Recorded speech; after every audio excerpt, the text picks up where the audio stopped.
ওং নমো ভগবতে বাসুদেবায়। আমার প্রিয় দর্শক বন্ধুকে আমার আন্তরিক অভিনন্দন, শুভেচ্ছা ও ভালোবাসা জানাই।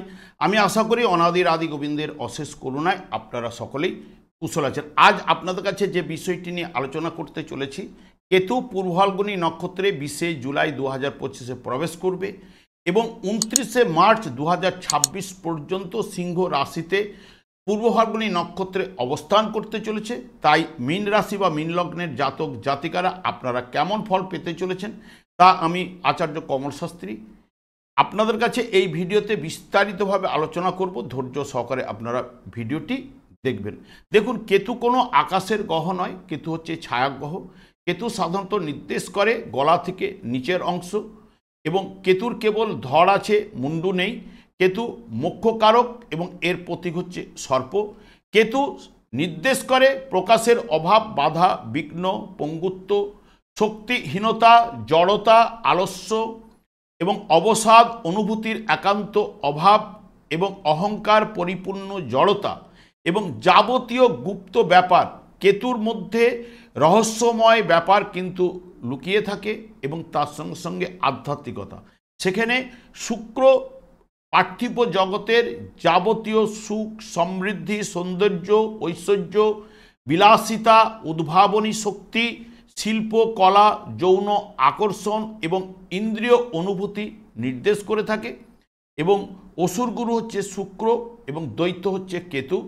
কেতু অতীতের অভিজ্ঞতা ও আধ্যাত্মিকতা দিকে কিন্তু আকর্ষণ অতি অবশ্যই বাড়াবে। একাকিত্বের অনুভূতি আসতে পারে এবং ঈশ্বরের প্রতি ভক্তি এবং সত্যের পথে চলা, সৃজনশীলতা, কাজকর্মে আগ্রহ বাড়িয়ে তোলা, অনেক সময় দুঃখ ভোগ করতে হতে পারে। এরপরে চলে আসছি, দেখুন মীন রাশি বা মীন লগ্নের জাতক জাতিকাদের ক্ষেত্রে কেতু ষষ্ঠভাবে সিংহ রাশিতে অবস্থান করছে। কেতু দেখুন 3টি নক্ষত্র রয়েছে, যেটি এই যে কেতুকে আমরা ধরি সৃষ্টিশীল কাজকর্মের মধ্যে ধরে থাকি। এই যে 3টি নক্ষত্র দেখুন রাশিচক্রের ঠিক প্রথমভাবে, অর্থাৎ মেষ রাশিতে অশ্বিনী নক্ষত্র 13 ডিগ্রি 20 পর্যন্ত অবস্থান করছে এবং রাশিচক্রের ঠিক পঞ্চমতম রাশিতে সিংহ রাশিতে প্রথম 13 ডিগ্রি 20, যেটি মঘা নক্ষত্র, যেটি অধিপতি গ্রহ কেতু, এবং রাশিচক্রের ঠিক 9মতম রাশি ধনু রাশিতে প্রথম 13 ডিগ্রি 20 মূলা নক্ষত্র, যেটি কেতুর নক্ষত্র। দেখুন, এই রাশিচক্রের যে প্রথম, পঞ্চম এবং নবম 3টি ভাবকেই দেওয়া হয়েছে কেতুর নক্ষত্র। এবং কেতুর নক্ষত্র দেওয়ার কারণটাই হচ্ছে কি, এই যে 1, 5, 9 এবং কেতু দেখবেন এই যে রবি এবং মঙ্গল, এরা হচ্ছে নৈসর্গিক অশুভকারক গ্রহ, হলো সৃষ্টি ধর্মের কাজ কিন্তু করে থাকে। সেরকম নৈসর্গিক শুভকারক গ্রহ হচ্ছে বৃহস্পতি, সৃষ্টি জ্ঞাপকের কাজ করে থাকে। যেহেতু এই 3টি গ্রহ দেখুন সৃষ্টি জ্ঞাপকের কাজ করে এবং এই 3টি গ্রহের আন্ডারেই কিন্তু কেতুর নক্ষত্র কিন্তু রয়েছে। এবং রাশিচক্রের যেটি প্রথম ভাব বিশেষ করে এবং পঞ্চম ভাব, যেখানে মন, মানসিকতা, প্রেম, প্রীতি, ভালোবাসা এবং ভাগ্যভাব, পিতৃভাব, এই যে আমি কাকে রেখে যাব, আমার সন্তানকে রেখে যাব, তাহলে সেই পঞ্চম ভাব। এবং আমাকে কে নিয়ে এসছে, তাহলে নবম ভাব, আমার পিতা, তাহলে পিতার পঞ্চম হচ্ছে আমি, আমার পঞ্চম হচ্ছে আমার সন্তান, বংশধর। তাহলে সেখানে কেতু এই 3টি ভাবকে নির্দেশ করছে তার নক্ষত্র। তাহলে কেতু এখানে সৃষ্টিশীল কাজকর্মের সঙ্গে পুরো মাত্রায় কিন্তু যুক্ত। এবং তার সঙ্গে সঙ্গে কেতু ষষ্ঠভাবে অবস্থান করলো। কেতু প্রথম কিন্তু যে ফলটা আপনাদের কাছে প্রদান করে থাকে বা সবার কাছে, কেতু রাহু কেতু এরা দুজনেই প্রথমে যে ফলটা প্রদান করে, যে কেতু যে গ্রহটির সঙ্গে যুক্ত হবে সেই যুক্ত গ্রহের নেচার অনুযায়ী ফলটা কিন্তু প্রথম ফল প্রদান করে। এবং দ্বিতীয় ফল কিভাবে প্রদান করে না, যদি কোনো গ্রহ যুক্ত না হয়, কোনো গ্রহ যদি কেতুকে দৃষ্ট দেয়, দৃষ্টির ফলে, অর্থাৎ দৃষ্টি যে গ্রহটি দিচ্ছে তার নেচার অনুযায়ী দ্বিতীয় ফলটা কিন্তু প্রদান করে। তৃতীয়ভাবে ফলটা প্রদান করে হচ্ছে কেতু যার নক্ষত্রে অবস্থান করে, যেমন পূর্ব ফাল্গুনী নক্ষত্রে, এটা তৃতীয়ভাবে ফলটা প্রদান করবে। এবং চতুর্থভাবে যে ফলটা প্রদান করে থাকে, কেতু যে ঘরটিতে অবস্থান করছে তার মালিক, অর্থাৎ এখানে সিংহ রাশিতে অবস্থান করেছে, এই মালিক হচ্ছে রবি। তাহলে রবির নেচার অনুযায়ী তখন কেতু চতুর্থ পরিশেষে সেই ফলটা কিন্তু প্রদান করে থাকে। এবং এই যে রবিও যেমন গোচরে যখন যে শুভ ভাব দিয়ে গমন করলে তাহলে শুভ ফলটা পাওয়ার সম্ভাবনা কেতু এনে দেবে, অশুভ ভাব দিয়ে গেলে অশুভ প্রভাব কিন্তু বৃদ্ধি করবে। এবং জন্মকালীন আপনার গ্রহটি কেতু কেমন অবস্থায় ছিল সেই অনুযায়ীও কিছুটা ফল কিন্তু আপনার কাছে উঠে আসবে। কেতু এখন গোচরে যেহেতু ষষ্ঠভাবে অবস্থান করছে আপনাদের থেকে, ষষ্ঠভাবে গোচরে যেহেতু ষষ্ঠ ভাবটা উপচয় স্থান, উপচয় স্থানে শুভ ফল কিন্তু প্রদান করে থাকে। দেখবেন চতুষ্পদ জন্তুর দ্বারা ধনলাভ কিন্তু আপনাদের হওয়ার সম্ভাবনা, যারা এই চতুষ্পদ জন্তুর ব্যবসা বাণিজ্য বা পোষে তাদের ক্ষেত্রে দেখবেন ওইখান থেকে অর্থ আসার সম্ভাবনা, শত্রুহানি ঘটাবে। এবং মাতুল হইতে অপমান, মাতুলদের সঙ্গে আমাদের বাড়ির সঙ্গে কোনো অপমান পাওয়ার সম্ভাবনা এবং নিচমনা হয় এই জায়গায়।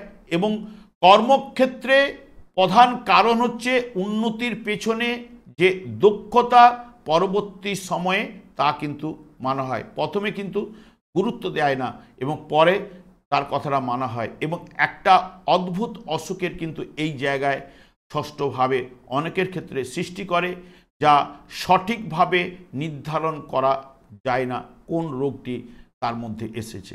এই ব্যাপারগুলো কিন্তু কেতু ষষ্ঠভাবে গোচরে এই ফলগুলো প্রদান করে থাকে।